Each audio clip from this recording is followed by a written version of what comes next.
There is a clay tablet in the University of Pennsylvania Museum in Philadelphia, cataloged as CBS-10673. It is a real artifact, genuinely excavated, genuinely held in that collection, and genuinely studied by mainstream Assyriologists. The tablet was pulled from the ground during the Nippur excavations of the 1890s, excavations that are extensively documented and that produced thousands of cuneiform tablets now distributed across major research collections worldwide. The mainstream scholarly reading of CBS 10673 connects it to the well-documented corpus of Sumerian flood literature. Scholars recognized its relationship to what became the later Babylonian and biblical flood narratives, published their findings, and the tablet entered the established record of Mesopotamian literary history. That much is verified, documented, and not in dispute. What is in dispute, and what exists only within alternative research literature, not within mainstream Assyriology, is a separate and far more expansive proposed reading of the tablet's first column. According to this alternative interpretation, the text does not describe one flood and one world, it describes seven. Seven distinct civilizations, each rising and falling through a different catastrophe before the world we currently inhabit, described in this reading as the eighth. Some researchers engaging with this material have further proposed that the tablet describes how the eighth world ends. These are extraordinary claims resting on a real artifact. The tablet exists. The mainstream reading of it exists. The alternative reading explored in this documentary has not been verified through peer-reviewed Assyriological scholarship, and the specific 2011 reanalysis described in some accounts of this material has not been confirmed through published academic sources in the form claimed. Everything that follows is an exploration of the alternative interpretation as it exists in secondary research literature, not a presentation of established historical or scientific fact. Before we go further, if this kind of historical and archaeological exploration is what you're here for, subscribe now. Every week this channel examines texts, tablets, and interpretive debates that sit at the edges of mainstream scholarship. Hit subscribe and turn on notifications. To understand what the alternative reading proposes, it helps to understand first what mainstream scholarship does establish about CBS 10673 and about ancient Mesopotamian flood literature more broadly. What is not in dispute? CBS-10673 is a real tablet held at the Penn Museum. Sumerian flood literature is a genuine, extensively studied genre. The Sumerian king list, a separate but related authentic document, does describe extraordinarily long reign periods for early rulers before a flood event, after which the text describes a return of civilization.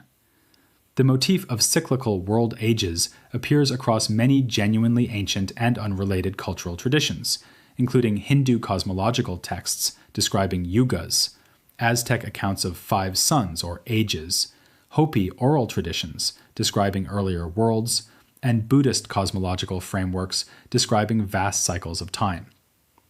This cross-cultural parallel is real, documented within comparative religious studies, and actively debated by scholars, though the mainstream scholarly interpretation attributes these parallels to shared human responses to questions about time, destruction, and renewal, rather than to a single shared historical memory. What has not been independently verified?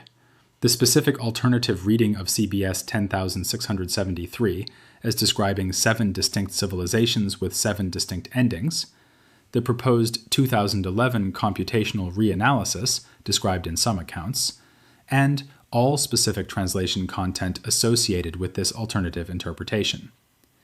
These claims do not appear in peer-reviewed Assyriological literature in the form presented. With that context in place, here is what the alternative reading proposes, understood throughout as an unverified interpretive account. According to this proposed reading, the tablet's first column uses a repeating structural pattern in which each entry follows the same form but with different details, describing a different age, a different people, and a different catastrophe. Early mainstream readers, according to this account, treated the repetition as poetic convention, collapsing the entries into a single flood narrative. The alternative reading proposes the repetition was intentional and sequential, a numbered record of distinct world ages kept in chronological order. A reanalysis, described in some accounts as having taken place in 2011, backed by a cuneiform database initiative and using computational linguistic tools to analyze damaged marks against a large corpus of comparative texts, is said to have supported this sequential reading. This specific reanalysis, including the institution behind it, the team involved, and its findings, has not been confirmed through published academic sources and should be understood as an unverified claim. According to the proposed translation, the 7 worlds described are as follows. The first world, described as Eridug. The tablet's first entry, per this reading, describes a place called Eridug, described as distinct from the historical Eridu, known from the Sumerian king list, and said to represent an older version of that city, where humans and the Anunnaki lived in close proximity and knowledge moved freely between them. Its end is described as the breath of Anu, a fire from the sky that turned the land to glass. Some alternative researchers have proposed this connects to a real geological phenomenon, a layer of glass-like material found in ground surveys of southern Iraq, dated by some estimates to a period tens of thousands of years ago. Glass-like material of this kind can be produced by extreme heat events, including atmospheric air bursts from meteoric objects, a real and documented geological process. It is important to be precise here about what the science does and does not say. Impact glass and airburst glass are real phenomena studied within geology and planetary science. Their presence at specific sites does not by itself confirm the existence of a human civilization at that location at that time, and the connection between a geological layer and a specific unverified tablet's description is an interpretive leap that goes beyond what either line of evidence independently supports. The geology is real. The tablet's claimed description is unverified. These remain separate lines of evidence until independently corroborated. The second world, described as Bad Tibira. The second entry, per this proposed reading, describes a civilization centered on metalworking and mining, whose end came from what the text calls the poison that rose from below, toxic water, failed crops, and dying animals, across what is described as 3 generations of gradual collapse. Some alternative researchers have proposed this description resembles a limnic eruption, or volcanic gas release event, in which carbon dioxide, sulfur, and hydrogen sulfide escape from underground geological sources and poison water, soil, and air in low-lying areas. This is a real geological phenomenon. The 1986 Lake Nyos disaster in Cameroon, in which a carbon dioxide release from a volcanic lake killed approximately 1,700 people overnight, is a documented historical example of this process at smaller scale. The Mesopotamian region does sit within a geologically active zone. That geological reality is not in dispute. What is not supported by mainstream geology or archaeology is the claim that a specific ancient civilization, corresponding to the tablet's description, was destroyed by such an event at a specific time. The geological process is real. Its proposed application to an unverified ancient civilization is speculative. The third world, described as Larak. The third entry describes a civilization of sky watchers, whose end came from what the proposed translation calls the sky that fell, a period of darkness during which the stars appeared to move and the sun vanished for what the text calls a season. Some alternative researchers have proposed this describes a volcanic winter or impact winter event, in which massive amounts of atmospheric debris from a large eruption or asteroid impact block sunlight for months or years, causing global temperature drops and ecosystem collapse. The Toba supervolcano eruption, approximately 74,000 years ago, is a real and extensively studied geological event. Mainstream research does document that it caused significant environmental disruption, and some researchers have proposed it caused a severe reduction in early human population, though the extent of this population bottleneck remains debated within the relevant scientific literature. Whether any human civilization of the kind described in the proposed translation existed and was destroyed during or around the Toba event is not established by mainstream archaeology or geology. The geological event is real. The civilization proposed to have been destroyed by it is drawn from an unverified tablet reading. The fourth world, described as Shurupak, the fourth entry, per the proposed reading, describes a civilization of laws and organized social order whose world ended not through a sudden catastrophe, but through a slow, generations-long rise of ocean waters that consumed coastlines without rainfall or riverine flooding, the ocean itself simply rising. This description, according to some alternative researchers, corresponds to the documented post-glacial sea level rise that occurred between approximately 14,000 and 8,000 BCE, during which global ocean levels rose by over 120 meters as the last ice age ended. This is a real, well-documented event within geology and paleoclimatology. The Persian Gulf region was substantially different in configuration during the peak of the last glacial maximum, with areas now submerged having once been dry land. What is not established by mainstream archaeology, the existence of a specific complex civilization with laws and social hierarchy in the described location during this period, that was gradually displaced by rising seas and left no recoverable archaeological record. The sea level rise is real and documented. The civilization proposed to have been submerged by it is drawn from an unverified tablet reading, and underwater archaeology in the Persian Gulf has not confirmed this account. The fifth world, also described as Shurupak, the fifth entry is unusual in the proposed reading because it shares a name with the fourth. Some alternative researchers interpret this as the tablet deliberately distinguishing between two distinct civilizations at the same geographic location across different time periods.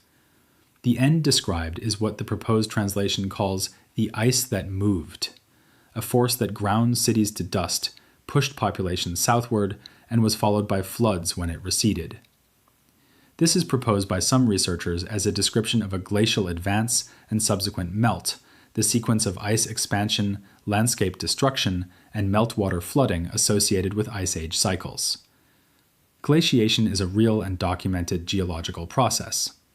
The proposed connection between this process and a specific named ancient civilization is drawn from the unverified tablet reading, not from geological or archaeological evidence. The sixth world, described as Kiengi. The sixth entry uses what the proposed translation identifies as a Sumerian word for Sumer itself, interpreted by some alternative researchers as a reference to an earlier version of Sumerian civilization predating the historically documented one. Its end is described as the sickness that could not be seen, a disease that moved from city to city along trade routes, with people seeming to recover before dying. The proposed reading draws a comparison to how historically documented diseases spread along trade networks, citing real historical examples, including plague along medieval trade routes and smallpox carried on early modern trade ships. These historical comparisons are real. What is not established by mainstream archaeology, the existence of a pre-Sumerian Sumerian civilization destroyed by a plague whose spread followed trade routes. The account of bone assemblages in southern Iraq, showing mass burial events predating the historical Sumerian period, is a claim that would require specific site references and peer-reviewed archaeological confirmation to evaluate. Mass burials occur for many reasons and do not on their own confirm the account proposed here. The seventh world, unnamed. The seventh entry is the most damaged portion of the tablet, according to this proposed reading, with the civilization's name unrecoverable. Its end is described in the most detail of all seven, the ground shaking without stopping for 40 days, water flowing backward, directional stones ceasing to point north, mountains collapsing and new ones rising, and stars appearing to shift position. Some alternative researchers have proposed this describes a geomagnetic reversal or excursion, an event in which Earth's magnetic poles shift significantly or reverse entirely. Geomagnetic reversals are real, well-documented events within paleomagnetism. The Brunhes-Matuyama reversal, approximately 780,000 years ago, was a full pole reversal. The La Champ excursion, approximately 41,000 years ago, significantly weakened Earth's magnetic field. The connection between these real geological events and the disruptions described in the proposed translation involves several inferential steps that mainstream geology does not validate as direct correspondences. magnetic compasses did not exist in ancient Mesopotamia as documented tools. Aurora borealis visibility at lower latitudes during periods of magnetic field weakness is real in principle. The specific narrative connections drawn in the proposed translation go beyond what the geological evidence independently supports. The eighth world, described as our own, according to the proposed translation, the tablet describes our world as the eighth and describes its ending. The ending described is not a natural catastrophe. It is what the proposed translation calls the fire that humans make, specifically connected in this reading to the discovery of atomic energy and the development of nuclear weapons. The Sumerian term proposed is rendered as Gishbar-al, described as meaning the great fire weapon, and the reading identifies this as the only known Sumerian text in which humans, rather than divine figures, are described as wielding this category of power. The proposed tablet content goes further, describing the Anunnaki debating whether to intervene, with the text cutting off mid-argument, either due to physical tablet damage or, in some retellings, because the outcome of the debate was unknown even to the scribes. It is necessary to address this section with particular directness. The claim that a 4,000-year-old cuneiform tablet describes nuclear weapons in recognizable terms is one of the most extraordinary claims in the entire body of alternative Mesopotamian research. It would require that ancient scribes had access to knowledge of atomic physics, a field of science that did not exist until the 20th century, and recorded it in a document that has survived in damaged form for 4 millennia. No mainstream Assyriologist has endorsed this reading. The specific term Gishbar-al, as rendered in the proposed translation, has not been confirmed as an authentic Sumerian term through mainstream linguistic scholarship. The documentary account of Robert Oppenheimer's 1952 comment, "Yes, in modern times," is a real and documented anecdote, widely discussed in the context of his knowledge of Sanskrit and ancient Indian texts. What is not established is that this comment confirms the existence of prior nuclear weapons, prior civilizations with nuclear capability, or any specific connection to the tablet content proposed here. An ambiguous statement by a scholar familiar with ancient texts describing fire weapons does not constitute independent verification of the tablet's proposed content. Some alternative researchers have further proposed that the descriptions in CBS 10673 align with the cross-cultural pattern of cyclical world ages found in Hindu, Aztec, Hopi, and Buddhist traditions. As noted earlier in this documentary, this cross-cultural parallel is real and documented within comparative religious studies. Mainstream scholarship attributes it to convergent human responses to mortality, catastrophe, and time, not to a shared historical memory of literal world destructions. Whether the convergence reflects something the mainstream framework has not yet fully accounted for is a legitimate academic question. Whether it confirms the specific proposed reading of CBS-10673 is a separate question that the parallel alone cannot answer. It is worth pausing here to separate clearly what is established from what remains claimed and unverified. What can be independently verified? CBS-10673 is a real tablet in the Penn Museum connected to the genuine corpus of Sumerian flood and creation literature. The geological events referenced throughout this documentary, impact glass formation, volcanic gas releases, volcanic winters, post-glacial sea level rise, glaciation cycles, magnetic field excursions, are all real, well-documented phenomena studied within their respective scientific disciplines. Cross-cultural world age narratives are real and documented. Robert Oppenheimer's 1952 comment is real and documented. The Mahabharata's descriptions of weapons with extraordinary destructive power are real textual content within that tradition. What has not been independently verified? The specific alternative reading of CBS-10673 as describing 7 distinct civilizations. The proposed 2011 computational reanalysis and its findings. All specific translation content presented in this documentary, including the 7 world descriptions, the term Gishbar-al, and the Anunnaki deliberation passage. None of these claims appear in peer-reviewed Assyriological literature in the form presented. What this documentary is not endorsing: the claim that real geological events confirm the existence of the specific civilizations described. The claim that the Mahabharata or other World Age traditions confirm the tablet's proposed content. The claim that Oppenheimer's comet confirms prior nuclear civilizations.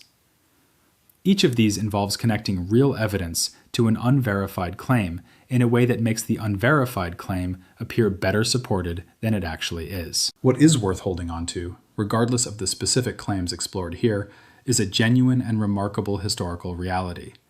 CBS 10,673 is a real artifact from one of the oldest literate civilizations on Earth, connected to a genuine tradition of flood and creation literature that has been studied and debated for over a century.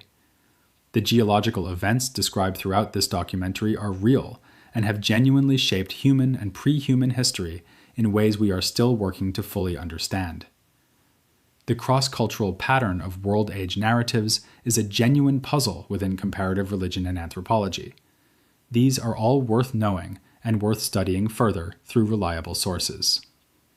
Whether CBS 10,673's first column describes 7 destroyed civilizations in the way the proposed alternative reading claims is a question that mainstream Assyriology has not confirmed, and that this documentary cannot resolve. Until then, the question remains open, and open questions, examined honestly and without being mistaken for answers, are where understanding begins.